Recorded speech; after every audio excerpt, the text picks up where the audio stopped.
Hello guys, welcome back to my channel. चलिए शुरू करते हैं आज के क्वेश्चंस।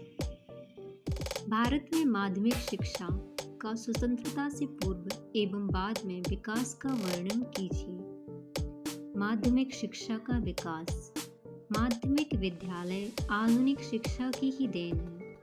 प्राचीन और मुस्लिम भारत में इस प्रकार के विद्यालयों की कोई भी व्यवस्था नहीं थी। माध्यमिक शिक्षा का प्रसार सबसे पहले विदेशी मिशनरियों द्वारा किया गया। तत्पश्चात कुछ राष्ट्रप्रेमियों ने भी माध्यमिक शिक्षा के प्रसार में योगदान दिया। 18वीं सदी के उत्तरार्ध में और 19वीं सदी के प्रारंभ में प्राथमिक विद्यालयों की स्थापना भारतीयों को अंग्रेजी का ज्ञान प्रदान करने के लिए ही की गई थी। फर्स्ट है स्वतंत्रता पूर्व भारत में माध्यमिक शिक्षा। स्वतंत्रता पूर्व भारत में माध्यमिक शिक्षा के विकास बिंदु इस प्रकार हैं। 1835 ईस्वी से 1854 ईस्वी तक।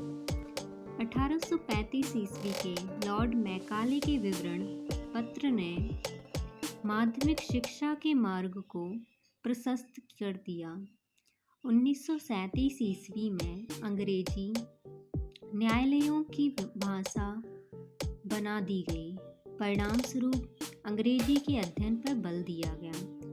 1844 ईस्वी में राजपदों के द्वारा अंग्रेजी जानने वाले भारतीयों के लिए खोल दी गई। परिणाम यह हुआ कि माध्यमिक शिक्षा का तेजी से विकास हुआ। 1852 में भारत मान्यता प्राप्त माध्यमिक विद्यालयों की संख्या 3200 से अधिक हो गई थी। दूसरा है 1854 से 1904 ईस्वी में। 1854 ईस्वी के युद्ध के घोषणा पत्र ने माध्यमिक शिक्षा के विकास में महान योगदान दिया। घोषणा पत्र में स्पष्ट कहा गया कि माध्यमिक विद्यालयों के निर्माण में प्रोत्साहन दिया जाए। घोषणा पत्र में प्रतिपादित सहायता अनुदान प्रणाली में माध्यमिक विद्यालयों की संख्या को 3200 से अधिक बढ़ाए जाए और इसके लिए धन का बड़ा अधिक योगदान दिया। इस समय तक माध्यमिक शिक्षा में कुछ दोष आ गए थे। इन दोषों को दूर करने के लिए सुझाव देने के हेतु 1882 ईस्वी में हंटर कमीशन की नियुक्ति की गई।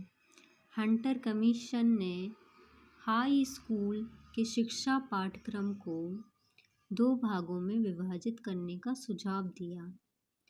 हंटर कमीशन की सिफारिशों की ओर किसी का भी ध्यान नहीं गया और माध्यमिक शिक्षा का विस्तार उसी गति से होता रहा। 1882 में माध्यमिक विद्यालयों की संख्या 3916 कर दी गई। यह संख्या 1902 ईस्वी में 5124 तक पहुंच गई। तीसरा है 1904 ईस्वी से 1917 ईस्वी तक माध्यमिक शिक्षा का ज्यों-ज्यों विकास हुआ त्यों-त्यों इनमें दोष भी आते रहे। उनको दूर करने के हेतु 1904 में भारतीय विश्वविद्यालय अधिनियम पारित किया गया। इस अधिनियम द्वारा विश्वविद्यालयों को यह अधिकार प्रदान किया गया कि माध्यमिक विद्यालय द्वारा संचालित परीक्षाओं में अपने परीक्षक भेज सकते हैं।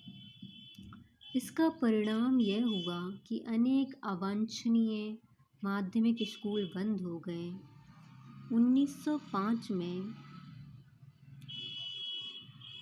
1905 ईस्वी में राष्ट्रीय शिक्षा के लिए पुनः आंदोलन प्रारंभ हुआ। 1922 ईस्वी तक अनेक राष्ट्रीय विद्यालयों का निर्माण हुआ। जो अपने स्वरूप में माध्यमिक विद्यालय ही थे। चौथा है 1917 ईस्वी से 1947 ईस्वी तक। 1917 में कोलकाता विश्वविद्यालय आयोग ने यह सुझाव दिया कि जब तक माध्यमिक शिक्षा के दोषों को दूर न किया जाए तब तक विश्वविद्यालयीन शिक्षा में किसी प्रकार सुधार नहीं हो सकता। आयोग ने यह सुझाव दिए कि माध्यमिक शिक्षा के दोषों को दूर करने के लिए प्रत्येक प्रांत में माध्यमिक शिक्षा पारित की स्थापना की जाए। 1929 ईस्वी में हार्टंग समिति ने यह स्वीकार किया कि माध्यमिक शिक्षा की प्रगति काफ़ी तेजी से हुई है, परंतु इसमें अपव्यय भी बहुत अधिक होता है। 1944 ईस्वी में सार्जेंट रिपोर्ट ने यह सुझाव दिया कि 11 वर्ष की आयु के पहले किसी को हाई स्कूल में प्रवेश नहीं दिया जाए। साहित्यिक एवं प्राविधिक हाई स्कूलों की स्थापना की जाए। सरकार ने सार्जेंट कमेटी रिपोर्ट की सिफारिशों को स्वीकार नहीं किया। 1936 से 97 ईस्वी तक का एक्ट और वुड रिपोर्ट में यह सुझाव दिया गया कि ब्रिटिश काल तक की माध्यमिक शिक्षा भारतीय भाषाओं के माध्यम से ही प्रदान की जानी चाहिए। यद्यपि अनेक समितियों और आयोगों ने माध्यमिक शिक्षा के बढ़ते हुए क्षेत्र को रोकने के लिए और उसके दोषों को दूर करने के लिए सुझाव दिए, परंतु माध्यमिक शिक्षा के क्षेत्र में ना तो कोई विशेष सुधार हुआ और ना ही उस पर कोई प्रतिबंध ही लगा सका। 1916 से 17 ईस्वी में भारत में माध्यमिक विद्यालयों की संख्या 4800 से 83 थी, जिनमें लगभग 94,770 विद्यार्थी शिक्षा ग्रहण करते थे। 1947 से 48 ईस्वी में विद्यालयों की संख्या बढ़कर 12,963 हो गई और छात्रों की संख्या 29,53,995 तक पहुंच गई। सेकंड, स्वतंत्र भारत में माध्यमिक शिक्षा। स्वतंत्र भारत में माध्यमिक शिक्षा को विकास की दृष्टि से दो भागों में बांटा जा सकता है। फर्स्ट, 1947 से 53 तक का विकास और सेकंड, 1954 से 66 तक तथा उसके बाद का विकास। माध्यमिक शिक्षा के क्षेत्र में 1953 तक 1966 के वर्ष अत्यंत महत्वपूर्ण हैं। इस अवधि में मुदालियर कमीशन 1953 तक कोठारी कमीशन की रिपोर्ट प्रकाशित हुई, जो कि ऐतिहासिक महत्व की है। स्वतंत्र भारत में माध्यमिक शिक्षा का विकास तीव्र गति से हुआ। इस शिक्षा में सुधार भी अनेक प्रयास किए गए। माध्यमिक शिक्षा के दोषों को दूर करने और उसकी गुणात्मक उन्नति के हेतु विभिन्न आयोगों ने जो अपने अपने सुझाव दिए, यहाँ उनका हम उल्लेख संक्षेप में करेंगे। ताराचंद्र समिति। 1948 में ताराचंद समिति ने सुझाव दिया कि माध्यमिक शिक्षा बहुमुखी होनी चाहिए, परंतु स्थानीय परिस्थितियों को ध्यान में रखते हुए एकमुखी शिक्षा को भी प्रोत्साहन दिया जाना चाहिए। समिति ने यह सुझाव दिया कि माध्यमिक शिक्षा की समस्याओं की जांच हेतु एक आयोग का गठन किया जाए। विश्वविद्यालय शिक्षा आयोग 1948 से 49।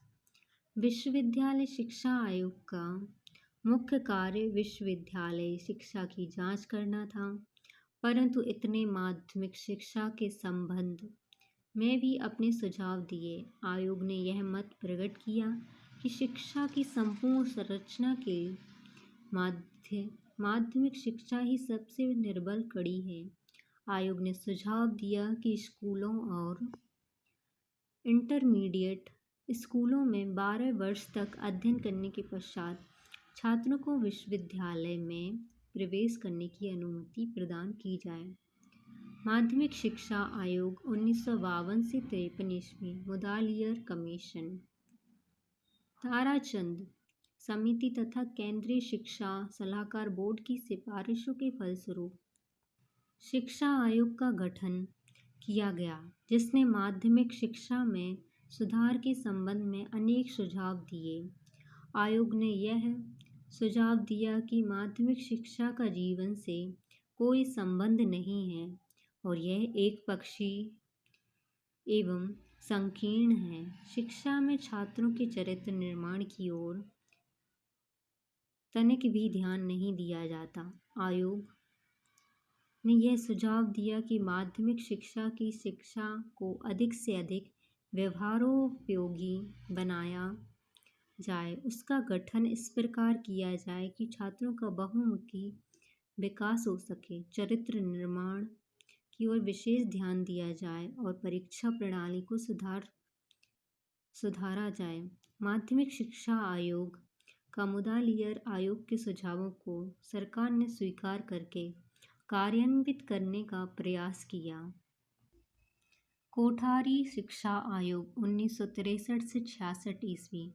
कोठारी शिक्षा ने भी माध्यमिक शिक्षा के सुधार के लिए सुझाव दिए और आयोग ने इस नए प्रकार की शिक्षण विधियों को अपनाने और पाठ्यक्रम में व्यवहारिकता लाने पर विशेष बल दिया।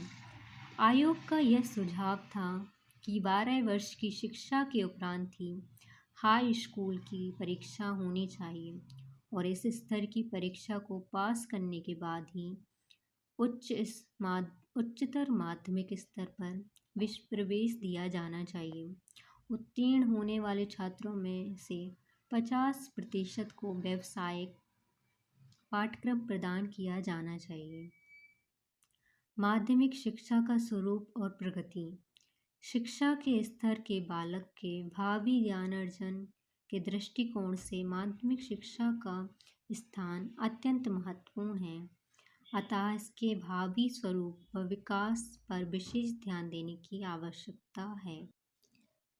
माध्यमिक शिक्षा के स्वरूप की चर्चा करते हुए माध्यमिक शिक्षा ने अपनी रिपोर्ट में लिखा है कि माध्यमिक शिक्षा संपूर्ण शिक्षा व्यवस्था के मध्य की कड़ी है। इस कड़ी में एक ओर प्राथमिक शिक्षा है और दूसरी ओर उच्च शिक्षा। सामान्य रूप से प्राथमिक शिक्षा के पश्चात माध्यमिक शिक्षा की अवधि 7 वर्ष है। 10 वर्ष से 14 वर्ष के बच्चों के लिए 4 वर्ष की निम्न माध्यमिक और मीडियम माध्यमिक या मिडिल या सीनियर बेसिक अथवा जूनियर माध्यमिक शिक्षा का प्रबंध किया जाता है। 14 वर्ष से 17 वर्ष के बच्चों के हेतु 3 वर्ष की उच्च स्तर माध्यमिक शिक्षा का प्रबंध होता है। यहाँ इस तथ्य का उल्लेख कर देना भी आवश्यक है कि विभिन्न राज्यों में दोनों प्रकार की शिक्षा की अवधि लगभग अलग अलग रखी गई है। कुछ राज्यों में निम्न माध्यमिक शिक्षा प्राथमिक शिक्षा का अंग बना दिया गया और कुछ में से अलग रखा गया। स्वतंत्रता प्राप्ति के पश्चात निम्न माध्यमिक स्तर और उच्च स्तर दोनों श्रेणियों की शिक्षा में बड़ी तेजी से वृद्धि हुई। Thank you.